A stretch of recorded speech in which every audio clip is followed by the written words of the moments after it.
Who is Bashar? All right, let's take a day to you this day of your time. How are you all?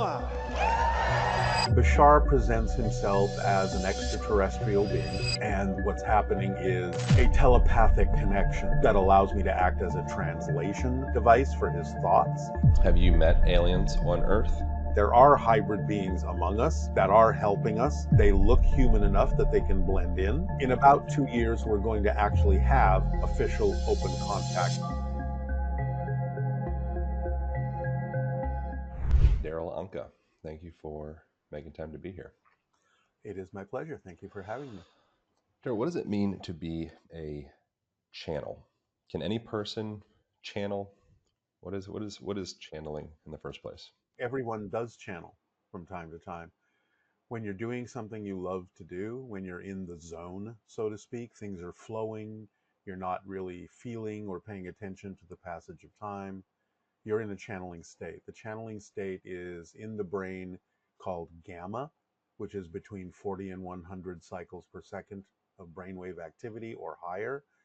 And so when people are really focused on something that they're so absorbed by that they don't even pay attention to what's going on around them, that's a channeling state. So everyone not only has the ability, everyone does experience the channeling state many times in their lives. And it just depends on how you can sustain it, what you can do with it, what you choose to do with it, how you choose to express being in that state. So it's a very natural, altered state of the brain.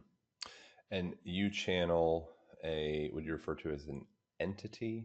Who is Bashar? Yeah, Bashar presents himself as an extraterrestrial being, and that what's happening is a telepathic connection that allows me to act as a translation device for his thoughts. So the idea behind it is that my brainwaves alter in a certain way to become closer to matching his frequency. He does the same thing from his side, and somewhere in the middle, our brainwave frequencies kind of lock and harmonize. And when they synchronize that way, then I can, in a sense, become a model of his thoughts, and it automatically gets translated through my brain into the language that I understand, which is English. So now no one has to believe that Bashar is real or that I'm channeling an ET, but the information is coming from a higher level. It might be an aspect of my own consciousness. I have no way of proving that Bashar exists at this point, but the point of delivering the information is not to prove his existence, but to prove that the information works. And so by applying the information that's coming through the channeling into your life in different situations, you can get the results that the information is saying you will get. And that alone is, to me, proof enough, is that the information proves itself by applying it and getting a change. And you have done brain scans and some observation of your brain during the channeling. What is actually physiologically happening in the brain while you're channeling? Oh, several things. Yeah, we did that. We hooked me up to an EEG for the documentary we did called First Contact, and it was all about how I became a channel and so on and so forth. And we wanted to demonstrate that channeling is a true altered state that anyone can do. And so, in being hooked up with the technician reading the output, both when I'm not channeling and when I am, then we get a comparison. So, several things are happening during the channeling state. One of which is there's this thing called a set point, and the set point represents how your brain and at what speed your brain absorbs and processes information, how it scans your world and how it receives information and processes it. Now, when you're growing up, that set point may fluctuate, but as soon as you achieve a certain level of maturity, it sort of stops at that point. It stops at whatever that speed is. 10 bits per second, 11 bits per second, however you want to express it. So But we found out that that's not supposed to change during your lifetime, unless, of course, you have some kind of a traumatic head injury or something like that. That can change it. But we found out that during the channeling, my set point actually does go up. So it's processing at a higher rate, a higher speed, absorbing information, making associations at a higher rate than normal. That's not supposed to be possible, according to the technician. The other thing that we found out that happens is during the channeling, the centers of my brain that are supposed to be processing my personality shut down. So if my brain is shutting down in the areas that allow me to be me, then who's talking during the channeling? So, that was an unusual finding as well. And there are several other things that, we discovered that probably would be better for a technician to describe. Hmm. From Bashar's perspective, or your perspective, or your collective perspective, what is the afterlife like for human beings? Or is there such a thing as an afterlife? Yeah, absolutely. And in fact, the idea that it's an afterlife is kind of a misnomer. In a sense, this is the afterlife because our natural state is spirit. We're non physical consciousness, we're energy. So the idea of creating a physical experience is really the secondary level of our existence. We're in spirit right now. We never leave spirit. That's our natural state.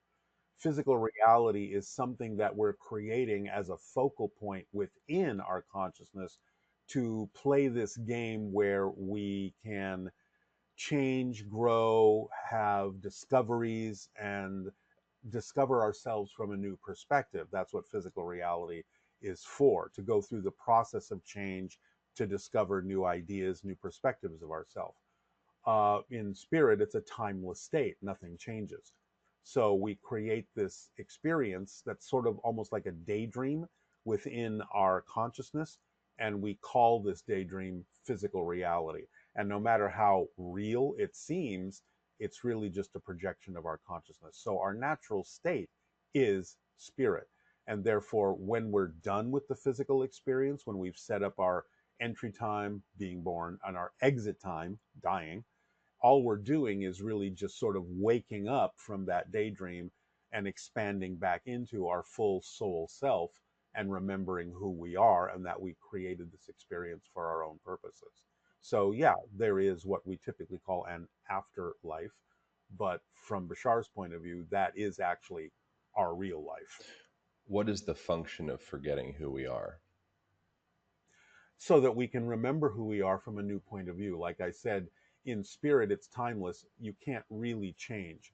You have access to everything. So by forgetting who you are, by narrowing down your consciousness to this particular life path focus, you can discover new things and expand and grow and change and see yourself from a different perspective. Because the idea is that the structure of existence never actually changes. It is what it is. What changes and what allows creation to expand is our experience of it, our relationship to it, our perspective of it. So, creating physical reality is the mechanism that creation uses and that we use as aspects of creation to actually expand creation, to keep going, to keep experiencing itself in all the ways that it possibly can. So, that's really why physical reality exists. Is there any type of objective reality outside of the self, or is everything a projection being manifested from an individual point? I.e., is there no such thing as another person? Is everything me? No, no, no, no, no. There are other beings. Yes, there are other aspects, but what we're creating is our projection of them, our interpretation of them. We actually have an analogy of that going on right now. You're not seeing me directly. You're seeing an electronic recreation of me as I'm seeing an electronic recreation of you. But we're real people interacting through this interface. So look at physical reality in the same way. It's an artificial interface. We create our version of everyone else based on what we need to see of that being as they do the same for us. just as I'm perceiving your electronic image in the way that my computer interprets it, and you're seeing mine in the way that your computer interprets it. So physical reality is sort of structured the same way. Hmm. Are you and I and everyone else listening to this and everyone on the planet connected right now? And is there some objective way to measure that? Is there a tangible connection between all beings? Well, one obvious way is that we're all creating something that we generally all agree on is the planet Earth, and that we're playing this experience out on a planet called Earth, and that it has certain rules and regulations like physics and chemistry and things like that. So the very fact that we are all able to sort of describe something similar, I see a tree, I see a car, I see the sky, I see clouds, the fact that you can say, yes, I agree, I see those same things, is proof of that connection, because all of this is done by agreement on a higher level. So we're all energetically connected, and we're all constantly communicating on that higher level with one another to perpetuate this reality simulation that we're creating, this projection of consciousness, so that it's the same enough for all of us that we can sort of coexist in the same reality experience, so we can play the same game, Hmm. so to speak. What is the function of chronic fear for the modern human? I understand the function of fear and having a cortisol response and adrenaline and going through sympathetic, parasympathetic, but the chronic fear that many people hold, myself included, I think like life can be a process of unwinding some of those limiting beliefs and Well, fears and such. exactly that. Exactly that. It's a process. It's the challenges that we set up for ourselves based on how we have orchestrated our belief systems to create those challenges, so that we can learn to transform them, so we can learn to overcome them. So the idea of something that's chronic is usually representative of, we haven't found the belief system within our consciousness that is constantly perpetuating the same challenge over and over again. Because you see, the idea is that our physical reality experience is sort of determined by what we believe to be true, what we've been taught to believe is true. So what we buy into as a belief is what reinforced, I would say, by the idea of the emotions that make it feel real, by thought patterns that make us think it's real, by behaviors that make us behave as if what we're getting in this belief is real. And then, of course, we get the reflection from physical reality Mm. that it is real, because we get an effect from it. So something that's chronic is simply the same belief repeating over and over again, creating the same reinforcing conditions, because we haven't figured out what that belief is and why we're holding on to it. So when we discover what that belief actually is, what we're really afraid of, and we realize that that's just a story we're being told by a negative belief so it can perpetuate itself, then we can realize that we don't have to pay attention to that story. You see, this is how beliefs are structured. If we don't have something we believe to be true, we can't have a physical reality experience, because physical reality isn't real. It's not a real place unto itself. It's a projection of our consciousness. So the belief systems that make up our physical personality while we're experiencing physical reality have to perpetuate themselves to constantly keep physical reality re-energized, seeming like it keeps going on, it keeps playing out. So positive beliefs we don't have a problem with, because they reinforce themselves in positive ways. But negative beliefs, mechanically speaking, are simply designed to use negative methodologies to reinforce themselves. And one of those negative methodologies is making you too afraid to let it go, making you too afraid to move forward. So we constantly loop into this constant fear of staying exactly where we are, even though it may be very uncomfortable, because we have a deep seated belief somewhere that if we let it go and move ahead and change ourselves, something worse will happen. That's the story the negative belief is telling us, so we won't let it go. It's not a fact that something worse will happen. It's just what the negative belief is getting us to believe, so that it can continue to keep perpetuating itself. Once you understand that that's how the mechanism works, you can go, oh, that's just a story. It's not a fact that something worse will happen. And you can start investigating yourself and sort of analyzing that belief and realizing that it really doesn't make sense. And once it doesn't make sense, it's gone. What about feelings and stored energy within the body? Where approaching it, can you approach everything intellectually, or are there some energies within that need to be somatically released in order to I think, yeah, it depends on the person and it depends on how they've stored those beliefs and how it's affected the idea of your physical form and what works best for that person's belief system. Some people may be able to approach it intellectually. Some people may need a physical, visceral experience of releasing it and getting in touch with it. It just depends because, again, anything physical is the result of patterns of energy. So some people may have easier access to those patterns of energy by utilizing the body, and some people may be able to just utilize the mind. It really depends on the individual. what about with yourself? I think that, people look to you for divine information in sorts, or to Bashar. There could be assumption that since you have integration with that, you have all Mhm. the answers. You are in a state of I don't have liberation, all the answers. I samadhi. don't have all the answers, neither does Bashar, but Yeah. he has a evolved point of view. He has a heightened point of view by being part of a society that is more evolved than humanity. So they have more experience at this. They have more experience at experiencing how these concepts are applied and how they work. But for me, since I have, I've been channeling him for 40 years, over 40 years, and so a lot of his understanding has rubbed off on me, and I apply it that way. So I don't need so much anymore the idea of dealing with it from a physical point of view. I can pretty much understand how what's happening is happening and how it's working. And I can, in a sense, just sort of mental myself through it, in a different way at this point, just in the same way that he would. So yeah, I would say I'm becoming more like the way he handles things as a physical being. But again, whatever works for you is what works for you. Is there anything you struggle with that's shareable? I wouldn't say I struggle at this point. I do have challenges like anyone, but Bashar has recently talked about, the way that you handle challenges is, first of all, to understand you set them up on your life path for the purpose of stretching your soul, growing yourself, expanding yourself. So if you face any challenge calmly, with confidence, with curiosity, knowing that there is information there for you that will benefit you, and creativity, you can always figure out what the challenge is about. You can always use it to your advantage.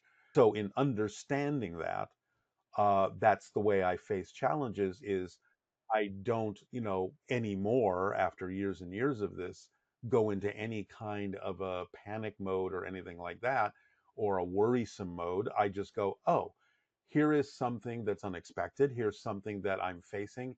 If I stay calm, I stay in the right state of being, and I face it with curiosity, like, what is this all about? How can I get an advantage from this? What's the lesson here? What am I going to learn? And I use my creative imagination to go through it and say, well, maybe it's for this, maybe it's for that. How can I use it this way or that way? Um, then by understanding that it can always work to my advantage, there's absolutely no reason to go into a negative or worried state about it. Because as Bashar often says, it doesn't really matter what happens that makes the difference in your life. It only matters what you do with what happens that makes the difference, because everything can serve double duty.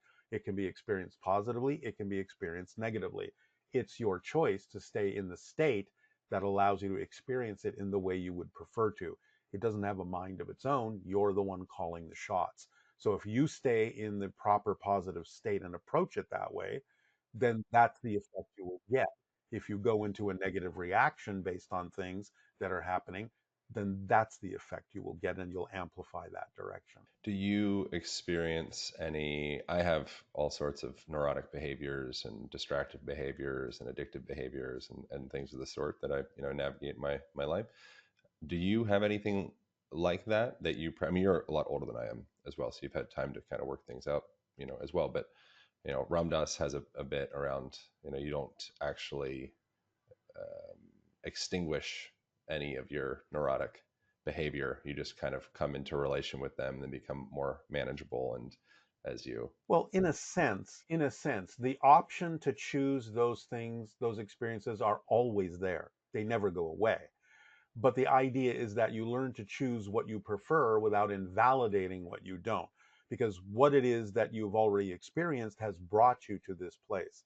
So you can understand that it was part of the path you laid out for yourself to encourage you to seek out how to do things in a different way, in a more positive way, in a way that works better for you.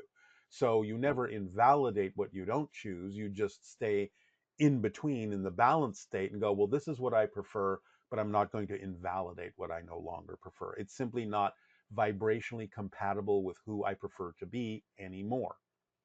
I've learned the lesson from it. I understand why it was there. It's the challenge I set up for myself.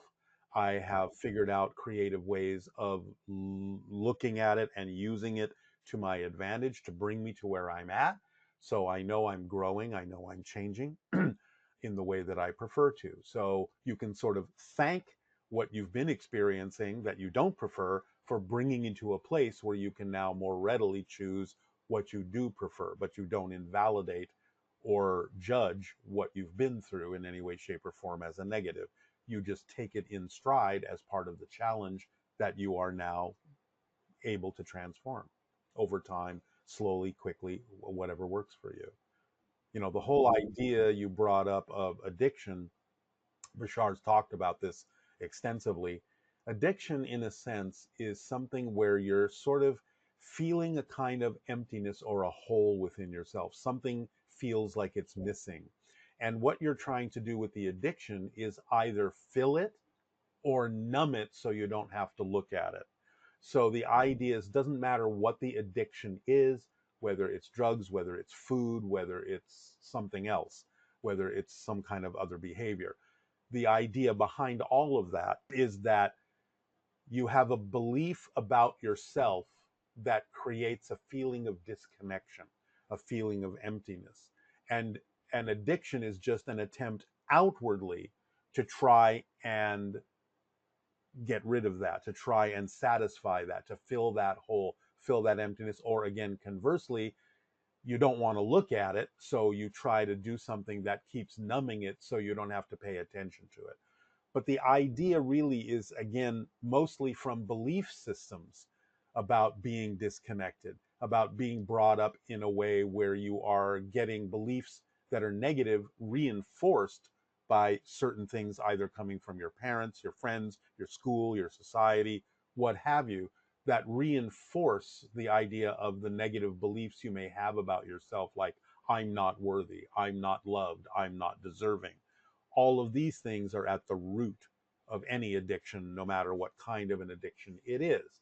When people understand that they are worthy by the fact that they exist, because creation doesn't make mistakes, then you can start building an understanding that you are connected, you are worthy. In fact, there's no such thing as actually being disconnected. You can't be disconnected from source. Otherwise, you wouldn't exist. So the idea is to understand that if you exist, source needs you to exist in order for it to be complete. So you're worthy just by the fact of your existence. And that realization can sort of soften and ease be the beginning of the process of reclaiming your understanding of your connection to source and starting to feel that that emptiness inside is being filled up because you are worthy, you are loved, you are supported unconditionally in life. See, that's the ironic thing about being able to experience something negative and or positive is you are so unconditionally supported by existence that you can actually create an experience of believing that you're not supported. That's how supported you are. It doesn't contradict any idea that you want to buy into, even if it's the idea that you don't have connection or don't have support. It will support that because you are connected. You can't actually be disconnected, but you can create an experience of disconnection, but you're creating that experience of disconnection because you're connected. There's no other way to do it. It's like saying, well, I'm out of control. No, you're creating an experience of being out of control. But when you create an experience of being out of control, you're controlling that. So you have to look at the irony of some of these things when people say, like, oh, I have to learn to trust, I have to learn to be confident. No, you don't. You are always trusting something to be true. You don't have to learn to trust. You are always confident about something. Even when people say, oh, I lack confidence, I can say, well, you're very confident about that. So the idea is not that you have to learn to trust or learn to be confident. It's what are you putting your trust in? What are you confident about? Is that working for you? And if it isn't, then decide what you would rather put your trust and confidence in, because you're always trusting and always confident that something is happening, that something is true. You get to decide what that is. Do you have a tangible memory of the last time in your life that you forgot that you were connected, or you felt an insatiable void within you and you felt out of control, or anything of the sort in your own life? Well, sure, that's years and years and years ago. But yes, of course, I can recall that. How long ago? Is it okay that I'm asking? Over 40 years ago. Really? Yeah. Good for you, bro. Well, again, you know, that's part of the thing that happens when you do go into a channeling state, is a lot of it isn't just about what I'm delivering in service for others. It's up to the channel to also pay attention to that information and apply it in your own life. So I understood before I started actually channeling publicly that that's what channeling was all about, to be of service to others. And then when you are of service to others, you can use the information also to your own benefit. So it works on both levels. And so, in understanding that to begin with, then of course, it took time for me to practice how to do that over a few years. But once I got the point, once I understood what Bashar was delivering and understood the mechanics of it, that it's literally just hey, this is an instruction manual for how you operate your life. I got, okay, I get it. It's an instruction manual. Just like you get an instruction manual to operate a piece of machinery, you follow the instructions and the machine will work. So if you don't follow the instructions, it won't. So I just started learning, okay, don't add any more instructions, don't take away any instructions, don't overcomplicate it, don't overthink it. He's giving you the structure of how you're creating your reality experience. Just follow the instructions and it works. That's all there is to it. So once you understand that, once you get to the point of going, this is actually more simple than we think, and you start going, okay, instruction one, instruction two, three, four, five, done, and you start getting the result, then that starts reinforcing the idea of, well, this is obviously working, then why would I choose to do anything else? That's where you get to. It's not like, is this working? It's like, nothing else is actually what works. So why would I choose to go in any other direction? It makes no sense anymore to choose something that isn't this. So yeah, it's been a long time since I've experienced that level of concern over what it is I need to do when a challenge comes up. I know exactly how to approach it and it changes things. So why would I do anything else? Who was Darryl Anka 40 years ago? And was there an instantaneous transition of sorts where you kind of came into a moment of, I don't worry anymore, or if I do worry, I just am able to acknowledge the worry and still hold like an observer perspective on this and move forward in a positive way? That's what happened in the first few years of the channeling. That's what I'm saying. It went from, a typical human reaction to things to going into more of that neutral observer mode to then going into nothing else makes sense. So now I just approach it that way. Now it's become what, people say second nature to approach things. It's actually first nature now, but it just becomes my automatic response. When something comes up, I don't go into worry because I know that doesn't work. So it's been ingrained in me long enough that when a challenge comes up, I just react and respond in the way that I have now been trained to for decades. What changed for you? Well, that's what I'm just explaining. It's the understanding that this is what How works. did the understanding arise? Was there a moment? It's a process. So, in other words, when you apply the information and you get a result, that's an aha moment. You go, oh my God, this actually works.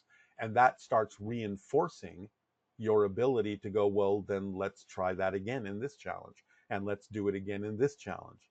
And you start seeing that it keeps working.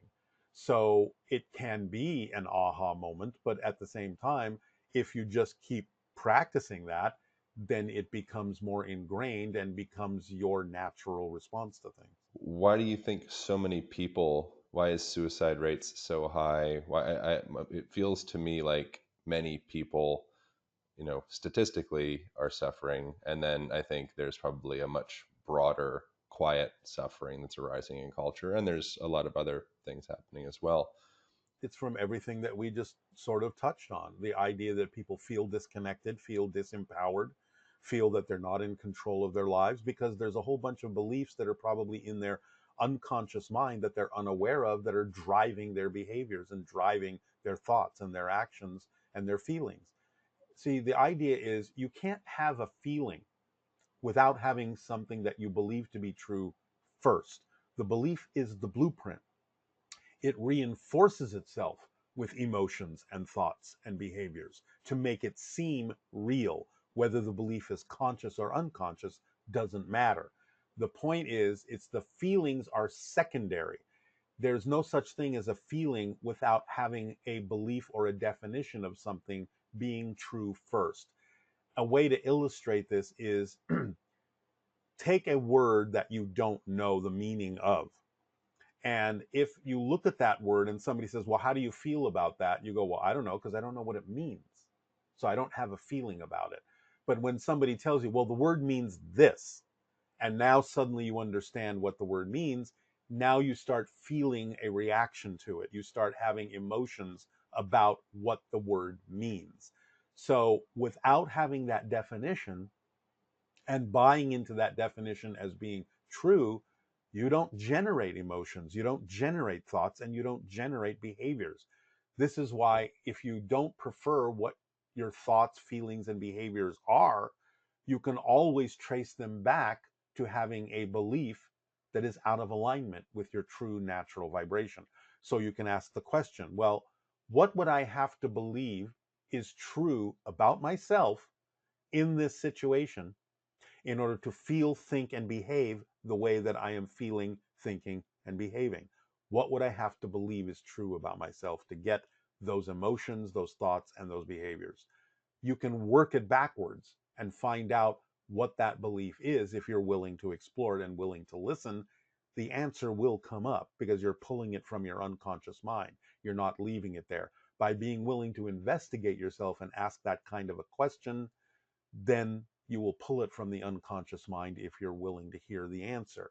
Or you can conversely ask, well, if I did move forward, if I did let go of this behavior, if I did let go of this feeling, if I did let go of the belief that's generating these feelings, thoughts, and behaviors, what am I afraid might actually happen?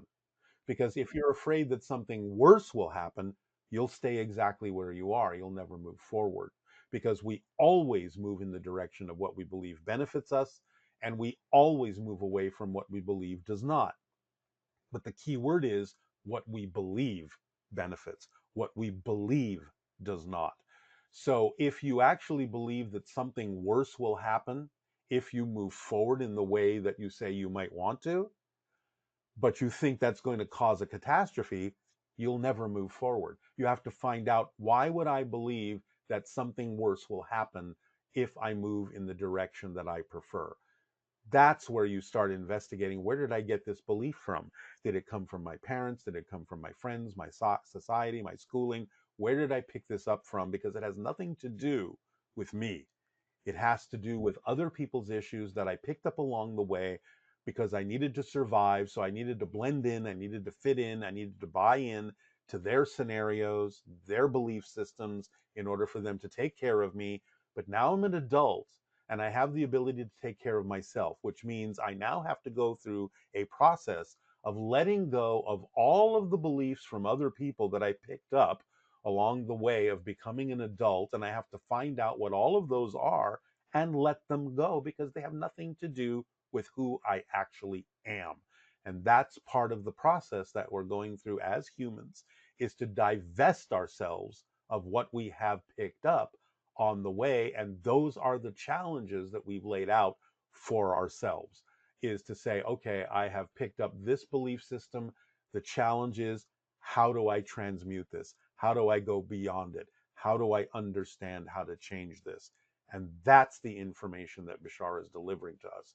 This is how you change them. This is how you go beyond them. Here's the instruction manual. What is the function of humanity? To be unique. Again, Earth is a unique school. It's a very unique place in that it's got a lot of stories going on. It's got multiple challenges going on simultaneously. It's got a great depth of negativity, a great depth of polarity. So it's like a master graduating class. When a soul decides it's going to experience an earth incarnation, the soul is saying, this is going to accelerate me a lot, because it's like going into a graduate school. It's like going into a university. I'm not going to a kindergarten class anymore. I'm going to step it up. I'm going to have a physical experience that is so challenging that I know that if I can, in fact, transform it, that's going to really accelerate my growth as a soul much faster than taking an easier course. So just use the analogy of, instead of going to a high school, I'm going to a university. That's what Earth is all about. From Bashar's perspective, who or what or where is God? God is all that is from his perspective. It's literally everything. It's you, it's me, it's the desk, it's the chair. In other words, there's nothing that's not made out of it, because it's the only thing there is to make anything from. We are all aspects and reflections of it. It is the one thing that everything is. It is existence itself, self aware existence. And therefore, everything is made of it. So we are all aspects and reflections of it. It's all that is. From Bashar's perspective, what is the function of religion? Religion is a permission slip that some people use to help them align themselves with spirituality. It's not absolutely necessary. You can have a more direct connection to the idea of existence and creation and all that is, God, goddess, whatever you want to call it. Religion is simply a way that some societies needed to understand their relationship to existence, their relationship to all that is. But it's not now, in this modern day and age, absolutely a necessary way of relating. But some people get a benefit from it. It simply falls into the category of what Bashar calls permission slips. Any ritual, any discipline, any technique, any object that you believe helps you move forward, aligns you with who you prefer to be in an easier way, is like you using something to give yourself permission to be that person, to be who you want to be. So if you want to use religion to do that, fine. If you want to use some other methodology to do that, okay. But the idea simply is that sometimes religions, because of the nature of how they're structured, can be more like a disempowering thing in a way, because it's like saying, well, you need the go between, you need the mediator, you need the priest, you need the rabbi, you need this person to be an intermediary interface between you and God, you and all that is. But you have that connection yourself anyway. So it's up to you to decide whether religion works for you as a system of allowing you to feel connected to all that is, or whether you can just understand that you are connected and do it in a more direct spiritual way. It doesn't really matter what you use, as long as you use it in a beneficial way and being of service to others. I don't know if you've ever asked Bashar this, but the meaning of religion comes from religio, which I believe means to connect or unite, connection, I believe. Well, that's Uh, the original idea. yeah. Yeah. Is, from Bashar's perspective, if this has ever been asked, is there any religion that is the closest to creating connection, to like a authentic relationship, and is there also one reciprocally that's actually takes people the furthest away, or a philosophy or anything of the sort? Well, again, I'm just going to generalize this. The ones that are More insistent that you need the religion are the ones that take you farther away. The ones that are less insistent that you need the religion are the ones that are probably closest. Give me examples of that. Would you say Christianity is a boo boo? It depends on how you relate to it. Again, anything can be used in a positive or negative way. So, the idea of having any religion where you need to force that belief on someone else for some reason, I would say that's not a positive sign, and that it's probably taking you farther away from the truth. Any belief system or religion where it's more, let's just say, Zen, it's more Zen like, where it's just a matter of your connection and it doesn't, you're not trying to convince someone else that this is the way you should be, is probably closer to just being a straight spiritual connection. So again, that's a generalization, but it's how people use these things, because obviously someone who professes to be a Christian can be a very loving, helpful person, very kind and supportive, and they're not trying to convince you that you have to believe the same things that they do. If it works for them and makes them become more of who they want to be as a loving, kind, beneficial person, great if they're using it that way. But I think the people that think, well, if you don't become this, then something's wrong with you, or you're going to go to hell, or you're going to suffer, because you're doing it wrong and all that, I'd say that's exactly the incorrect direction to have a more spiritual relationship with existence. It feels like the root of at least Christianity, or my assumption, probably most religions, probably are quite a bit more Zen like. And then it seems like perhaps they've been co opted by people along the way that use it as ways to create nationalism and tribalism and It's been divisiveness. politicized for controlling purposes and all sorts of stuff, of course. Yeah. The root of every religion probably has a kernel of truth in it. Yeah. And in a lot of ways, I don't believe myself personally that Christianity is what Jesus was actually trying to say. So, what it's become, I don't think is what it actually was originally. And when you read things like the Gospel of Mary Magdalene, you get, I think, a closer representation of what Jesus was originally saying, which, if you actually look at it, is actually very metaphysical.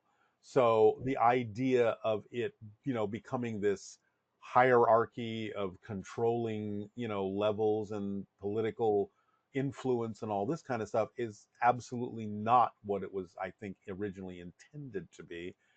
It was basically Jesus saying, look, all the things I'm doing, you can do too. This is all within you. That's really what it's all about.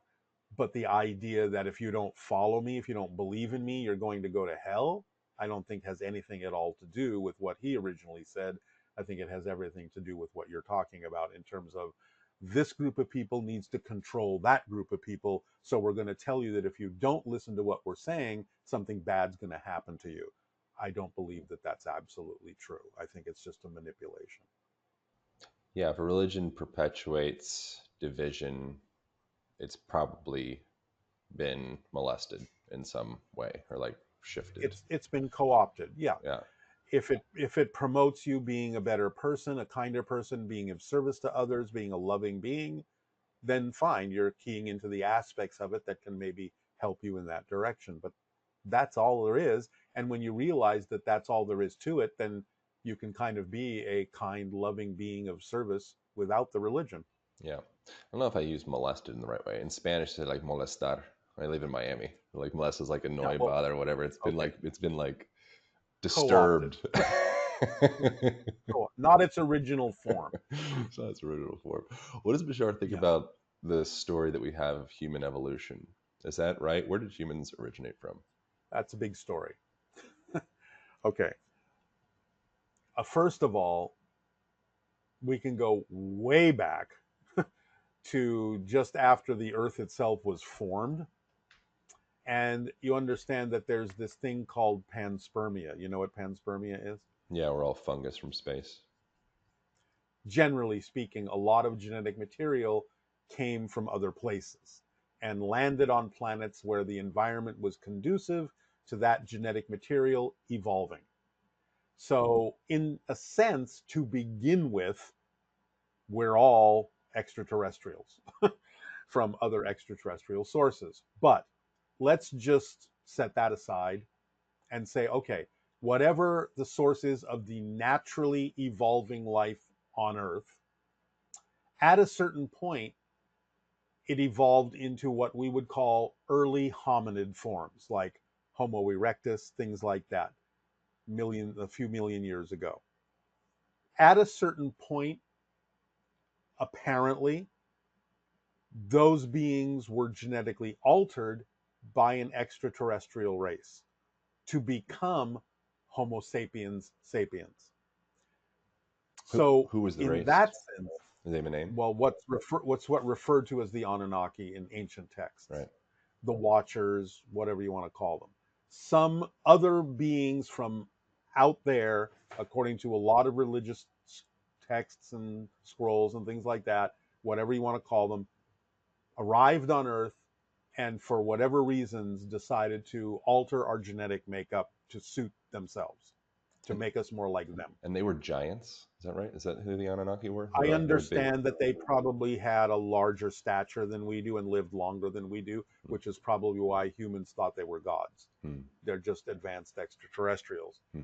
But the idea being then that from that point forward, we had even more of a mix of extraterrestrial genetics within us, so that whatever the original Homo sapiens form was, as humans spread out over the earth into different environmental ecological niches, the different genetic traits of different extraterrestrial beings that were already mixed into the extraterrestrials that added their genes to us started revealing itself, so that a different environment would create someone to become a different race with different features and different attributes. The fact that we have different races all over the planet is an indication that we have mixed extraterrestrial genetics, and different environments bring some of those differences out in us to create the different races of humans on the earth. But now we can actually add in something else, and that is what people have referred to as the alien abduction phenomenon, where now you have even more genetic manipulation going on, apparently for the purpose of creating a hybrid species, a more advanced version of humanity, maybe not only for the race that's doing it, that's hybridizing, that's creating the hybrids for themselves, but also for humanity as well, as part of our evolutionary path to upgrade us, to move us forward. So there have been several instances in our history of genetic alteration, genetic introduction that is making us something different and evolving us in a different way than we otherwise might have evolved had we been left alone. Has Bashar mentioned when the earliest contact or recontact with what we call aliens with humans was, like in linear years? Yeah, he's saying it happened. This initial introduction of genetic material by that Anunnaki extraterrestrial race was probably somewhere around 500,000 years ago, 300,000, 500,000 years ago. That's when we find in the historical records, or in the geological records or anthropological records, when suddenly there was this change in humanity. That's what caused people to say, well, where's the missing link? How did we get from here to there? And so basically what we're discovering is that the missing link is the extraterrestrial genetics that created Homo sapiens from Homo erectus. So about 500,000, give or take, years ago, this is something that happened back then. Are there a lot of different sects or species of extraterrestrial life? Is it in the tens and the thousands and the infinite? How many realms of other extraterrestrial life are there? If you want to, yeah, if you want to just include the idea of what's out in the galaxy or the universe, then yes, you're going to run into millions and millions. If you're talking about simply the ones that are engaged with Earth at this time, then you're probably talking about a dozen or so. Are they among us now? And if so, who are they? Who is Elon Musk? No, Elon Musk is a human. He's a dude? I'm not going into those conspiracy theories that they're disguised reptilians and stuff like that. Well, That's all well, nonsense and mythology. the reason I asked that isn't to go into a conspiracy. I mean, unless whatever. But the is because Elon has this obsession with going to space, and so I'm Yes. calling back panspermia, which part of the idea is Okay, we I we get have what a you're going. desire to Yes, go to I get what you're space. going. Yeah. I get where you're going. And a lot of people are evolving to the point where they are extending their consciousness because we understand that we are about to have open contact. So we have arranged our lives in a way that promote the idea that we need to go into space because space is also coming to us. Beings that live in space are coming to us. So a lot of humans are accelerated that way to make those connections because we all have extraterrestrial connections. Some people may be more in touch with that than others. Elon may be one of those. But the idea, generally speaking, is that there are hybrid beings among us that are helping us. They look human enough that they can blend in. And within a couple of years, is my understanding, not only from Bashar, but from other psychics who've predicted this independently of each other, in about 2 years, we're going to actually have official open contact where ETs will be introduced to us and it will be explained that they've been here helping us for quite some time. Have you met aliens on Earth? Not that I'm aware of. I may have, we all may have run into them or seen them, but we won't know who they are until open contact happens. Then it will be revealed to us who they are. Does extraterrestrial life have a benevolent um, relationship to humanity? The ones that are engaging with us, yes. Now, there are some that, let's just say, they're not malevolent, but they don't necessarily have a particular agenda to interact with humanity in any way that they're really concerned about. They're not trying to help us, but they're not trying to hurt us. So they're just kind of like doing their thing. They're observing, they're learning, they're taking whatever samples they need from the earth to study us. But most of the ones that are interacting with us are benevolent, and they're keeping a lid on anything that might actually not be. So they're watching out for us in that sense. Why does extraterrestrial life care about humanity? Well, it's what I said earlier. This is a unique school for souls to learn from. You have to understand that really advanced extraterrestrials operate on a vibrational frequency that's not that different from spirit. So they understand the importance of having a place and an experience that allow souls to expand, to grow, to evolve. It helps the entire universe, it helps them. So they're willing to treat us in that sense and even genetically understand that we're family and we're growing. It's the same way that you would say, well, I'm helping this child learn things and grow up. So by having chosen to experience an earth incarnation, they're saying, okay, we have your back. You're going to go through something that's going to teach you things, but it's also teaching other people things, other beings out in the cosmos. It's almost like saying, hey, you've come to a place that's a really tough school, a really challenging school.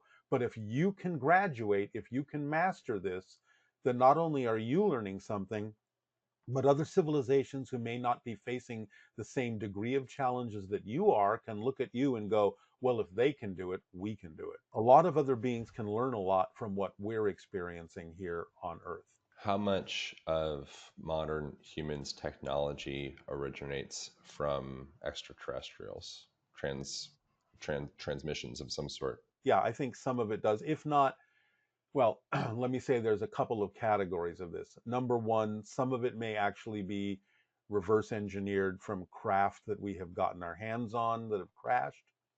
Some of it may be literally being assisted by extraterrestrials saying, okay, here's the information, go ahead and develop this. And some of it may be that humans that have a capacity to tap into higher knowledge may be downloading information that they need to advance those technologies as well.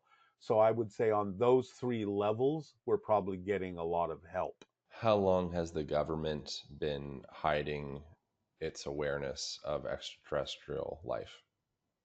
Well, I think definitely since just after World War II, because the granddaddy of all ET interaction kinds of things is what is known as the Roswell crash, in 1947. So I think definitely since then, if not a little bit before, because we already knew there were UFOs around before that, but we didn't probably have a lot of knowledge of it. But I think after 1947, when we retrieved a crashed ship that crashed outside Roswell, New Mexico, then we started going, okay, there's something to this, and we need to sort of keep this under wraps, either because we're afraid that people are going to panic if they know that this is happening and extraterrestrials exist, or we just want to keep other countries from knowing about this technology because we want this technology first. So, but at this point, a lot of countries and a lot of governments know this is going on. That's why you're starting to see all sorts of congressional hearings about this stuff and whistleblowers bringing it out. And it's time for people to understand that this has been going on for a while. So that by the time we actually have open contact in a couple of years, it kind of won't be that much of a surprise because it's been leaked out into our culture in any number of ways over the last half century. What is extraterrestrial life doing when it presents itself and then makes itself and then obfuscates itself? Like, what is the point of doing it? It's kind of like we like hey, why show itself? Getting you used to it slowly over time so you won't freak out. So the more we see UFOs, we go, okay, there they are. The more we hear more reports of people seeing aliens, it's like, okay, that seems to be growing and it seems to be a normal thing. And we're still here. Our lives still go on. They're not interfering or stopping us from having a life. So over time, we get used to it. It's how you get used to anything. You experience it little by little in baby steps over time until at a point it's kind of like the biggest secret that everyone already knows. So that by the time someone says, okay, it's time to introduce you to the ETs openly, you go, okay, yeah, we already knew this was happening. So no big deal. So, from Bashar's perspective, ETs are so considerate of humanity's experience that they are offering a form of exposure therapy to introduce themselves to Earth. Yes, because this isn't the first rodeo for the aliens. They have done this with other civilizations as well, if they're very advanced beings. They've made contact. Bashar himself is literally a first contact specialist. So he's done this with other civilizations. So they know how to do this. And for certain civilizations, they understand that time is essential for certain people and certain beings to get used to the idea that they're not alone in the universe. And therefore, they're more than happy to go, okay, this is going to take half a century or so. That's what it takes. I mean, to an ET that might live 300, 400, 500 years, waiting 50 years to make contact with a civilization may be no big deal to them. What does that mean that Bashar is a first contact specialist? It means he makes initial overtures to different civilizations, either through channeling or in other ways, to get them used to the idea that they're communicating with something other than themselves, to see whether or not they're going to accept the information, whether they're going to apply his information in their lives. And he uses that as a measuring device, as a barometer for how willing we are to accept the idea of ET contact, how willing we are to evolve ourselves in the direction of having that contact, or whether would they need to leave us alone, whether we don't accept it. So a first contact specialist has been trained to find ways to open up a dialogue with a civilization and see if further contact is warranted or whether that civilization needs to be left to its own devices. I think I already asked in a certain way, and you'll probably get frustrated because I might be No, I won't get repeating frustrated. myself. I notice you I don't get. care. I notice you'll be short with people interviewing you sometimes. You No, say well, like, it's just, I already fucking I'm said just, that, asshole. No, I'm not going to say it like that. But the idea is I understand that, people come from a certain place. Uh-huh. And sometimes like Bashar will get a little bit more direct or blunt about it because he understands, look, you're very close to understanding this, so I'm just going to try and push you over that threshold. But if you don't go there, then I'm going to back off because it doesn't matter to me. But, yeah, sure, it's up to you, to decide whether to absorb the information or not. So that's your call. All right, so I'm gonna risk. I think probably potentially ask the same question again, but is there if why is it the extraterrestrial wants to come in contact with us because of like the level of consciousness of the human experience? Like, or are we're like especially special in this whole grand galaxy scheme of things? In certain ways, yes. Like I said, this is a master graduating class. It's a Well, university. It's for souls that want to really advance. So whether we do or not is not the point. The point is that we initially chose to be in a reality, having a reality experience that allows us the opportunity to really, really advance quickly. That is something that's important to a lot of highly evolved extraterrestrials, is what the soul can do to advance itself, because they're looking at this from the whole big picture. They're not looking at it from these little details that humans focus on. Their understanding is, how is what you're experiencing actually benefiting the entirety of existence? They're looking at it from that larger scale picture. And they're not just going, well, how does it benefit Joe Blow who lives in New York? It's like, that's fine if it does, but what you're going through has benefits for everybody out here too. So they're looking at it from the big picture.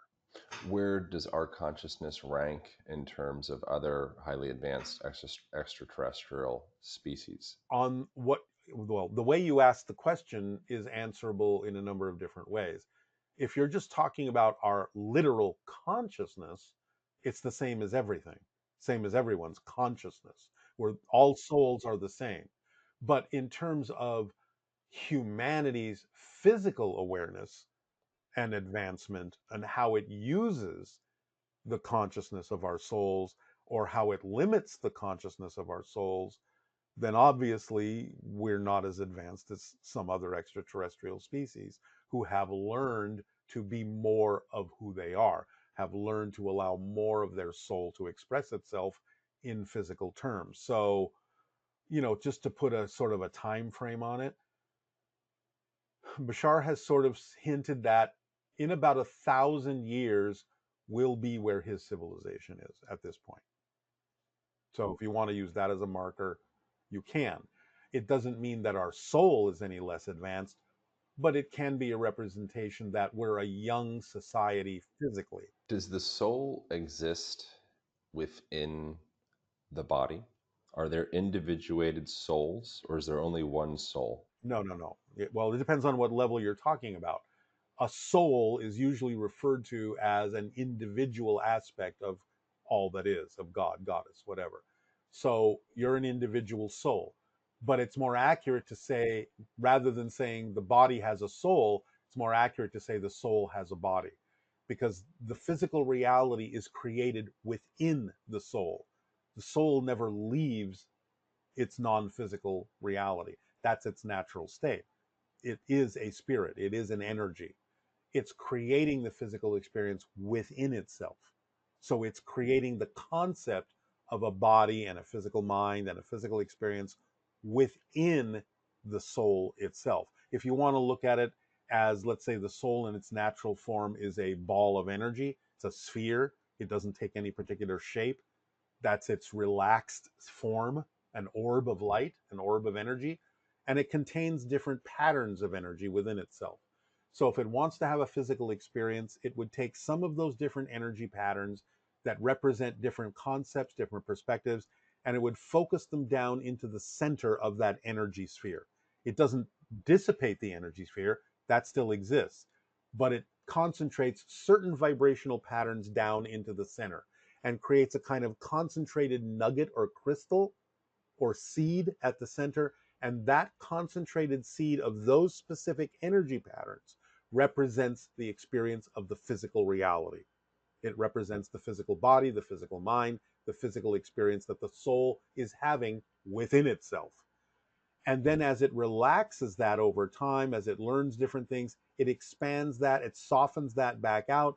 Now you start having more soul like attributes: telepathy, psychic functioning, astral travel, near death experiences, back to the soul diameter, back to the full energy sphere.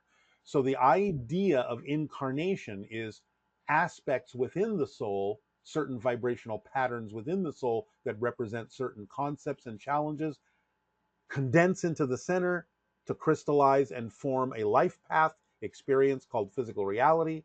Then it's done with that, it expands back out. Another life concentrates again, different patterns, different life, reincarnation, as we call it, expands back out again. So the idea of incarnation after incarnation is like the soul expanding and contracting within itself, almost like the soul is breathing in and out, in and out, to have different experiences of different realities, whether on Earth, other planets, other dimensions, whatever. But the soul is doing all of that within itself. And when a person has particular, past life memories or past life regressions or things of the sort, is there such a thing as an individuated past life held within this self? Yes, because once the soul has that experience, all those experiences are within the soul. So it can always access that. And in any given life, you have access of all of that through the soul, because the soul has all those experiences within itself. So you're always connected to those things. And in a sense, in a timeless state, all those lives coexist at the same time. The soul can experience, or the oversoul, the higher soul, can experience all of those lives simultaneously. That's what we refer to, but for as an oversoul, just for convenience of language. It's the idea of a higher level of soul that can actually experience all of its incarnations, all of its experiences, all at once, all at the same time, instead of linearly one after another. That's the experience of linear time in physical reality. So physical reality is based on linear time experiences and perspectives.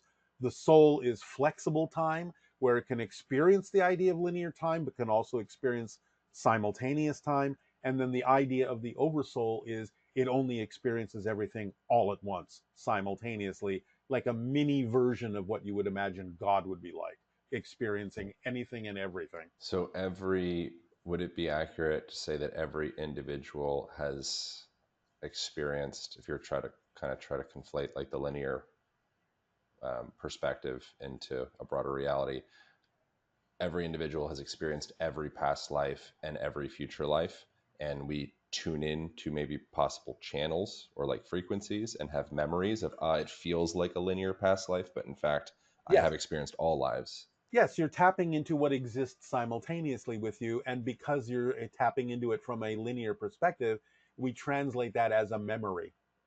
See, this is why, the old chestnut of, 50 different people saying, "Oh, I was Cleopatra," is possible because they're just tapping into another being that exists in its own right, that still is accessible to anyone and everyone because it exists forever on a certain level. So 50 different people can tap into the idea of the experience of being Cleopatra.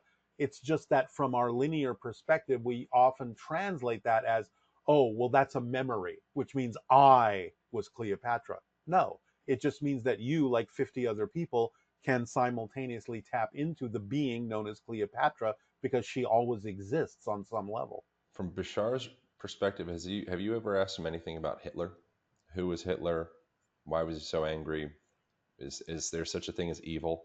Bashar sort of touched on that a little bit, and he's explained it's not so much the idea of what we typically label as evil as it is the idea of someone who lives in fear.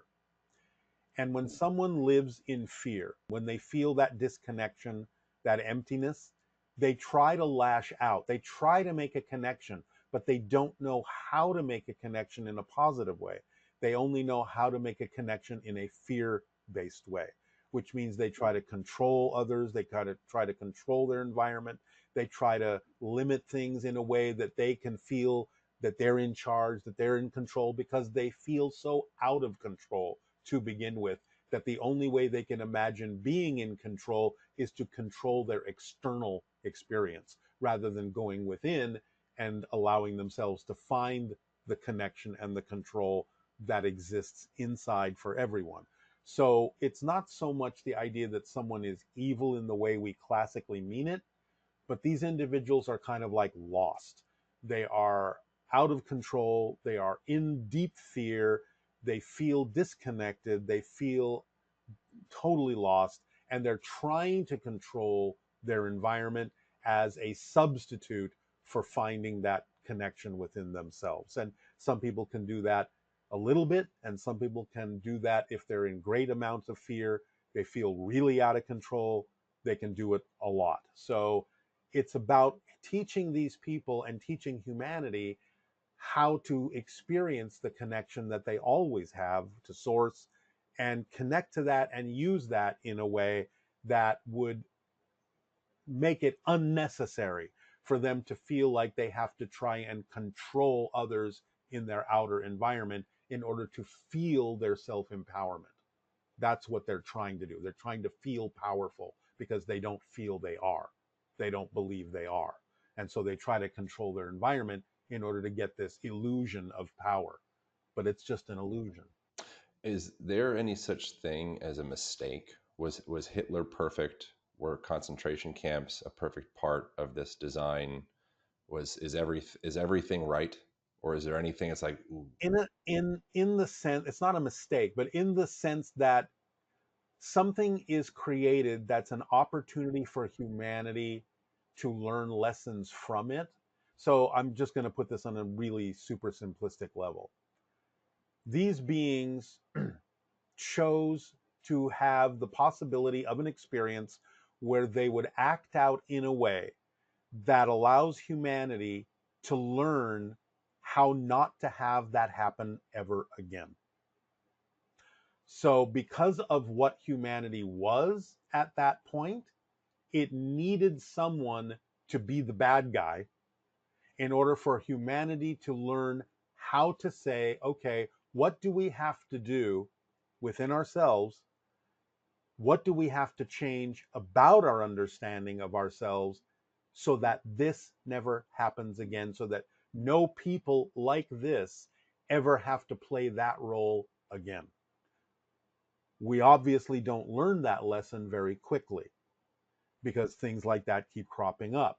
But that's the thing I talked about before, where, okay, the soul is infinite, it's eternal, and it's like some soul will choose to play that role over and over and over and over and over and over again until humanity finally gets the point of, hey, we need to figure out how to address this in a way that actually addresses the cause of these things and not just the symptoms of these things, so that we actually know this will never happen in humanity again, and no soul ever has to play that role ever again.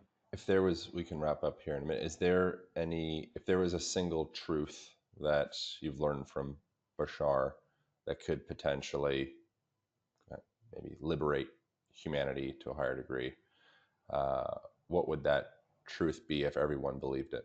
We have to understand that we are always in touch with our soul, and our soul is guiding us through life.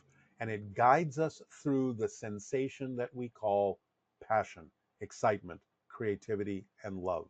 So the opportunities that arrive in our lives that contain the highest amount of excitement and passion and creativity and love for us are messages from our soul saying, this is who you are.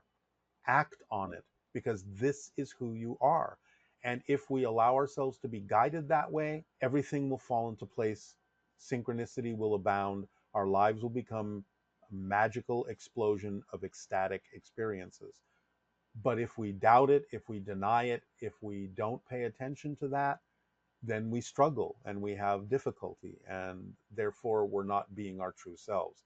You've got to pay attention to those messages. You've got to pay attention to who you really are. You've got to allow yourself to be your true natural self.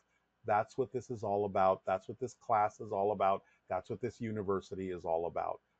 It is the ancient phrase over and over again, know thyself and be in service to others, because when you're in service to the whole will serve you too.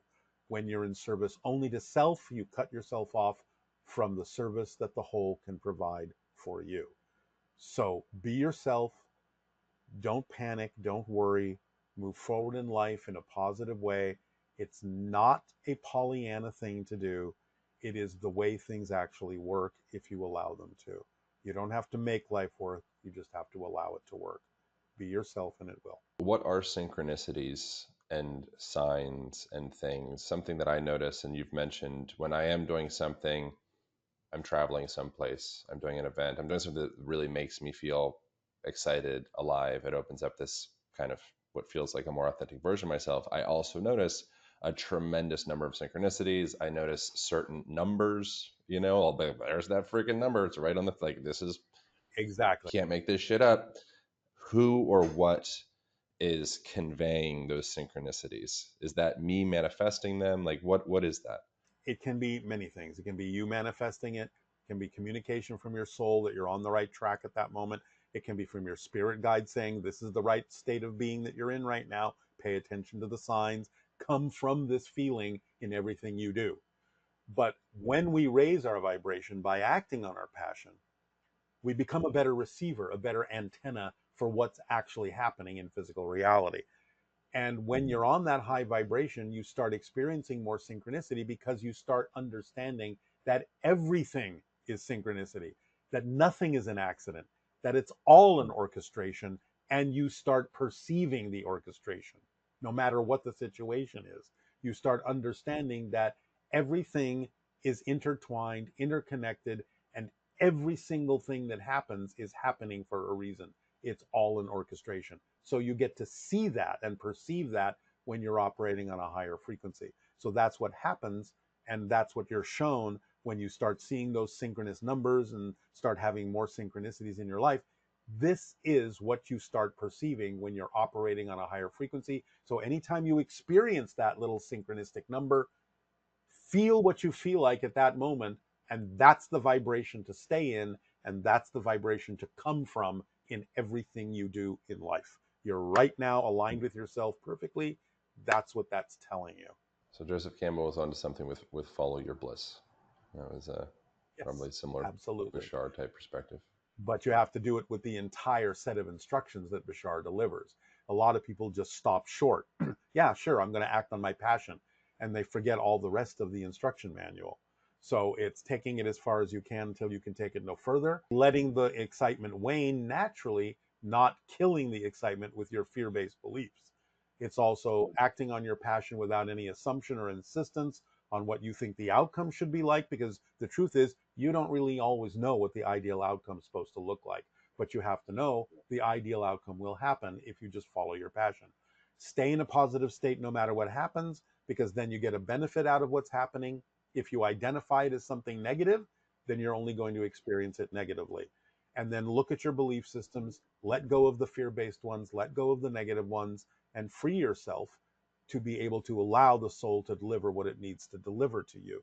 And then trust that that's exactly how your life needs to unfold. Because it shouldn't matter really in your life what happens, it only matters what you do with it that makes the difference in your life. That's the entire instruction manual.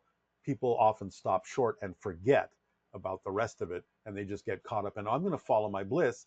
And then they do things that are actually not representative of their excitement, but more representative of their anxiety, because they're disguising their anxiety as excitement so they don't have to pay attention to the fact that they're actually out of alignment with themselves because they don't want to look at that.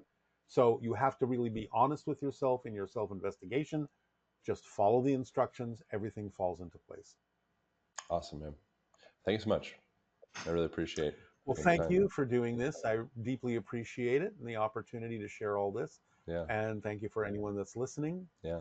How can So people go deeper into, I mean, just look up your name or Bashar, but what's the best place to they point people from can, here? yeah, they can go to bashar.org, bashar.org, where they can find out anything that Bashar has talked about or any events that are coming up to deliver new information. If they want to know what I'm doing about, my escape room and stuff like that, what I'm following as my passions, they can go to boggledescaperooms.com. Come along and play a game with us, BOGGLED, boggledescaperooms.com. Or if they want to know what I'm doing, they can go to darrylanka.com in terms of books and things that I'm writing and creating as well. Amazing. Thank you so much. I appreciate you. I really Thank genuinely you, enjoyed that Aaron. conversation. I Um, appreciate it very much. I enjoyed it as well. when I, I hope you have a wonderful rest of your day. Thank you all for tuning in. That is it. Bye. That is all. We'll see you next week. Thank you guys so much for watching. If you enjoyed that episode, you might also enjoy this episode over here, as well as this one over here. Thank you for subscribing. Appreciate you. I'll see you in the next video.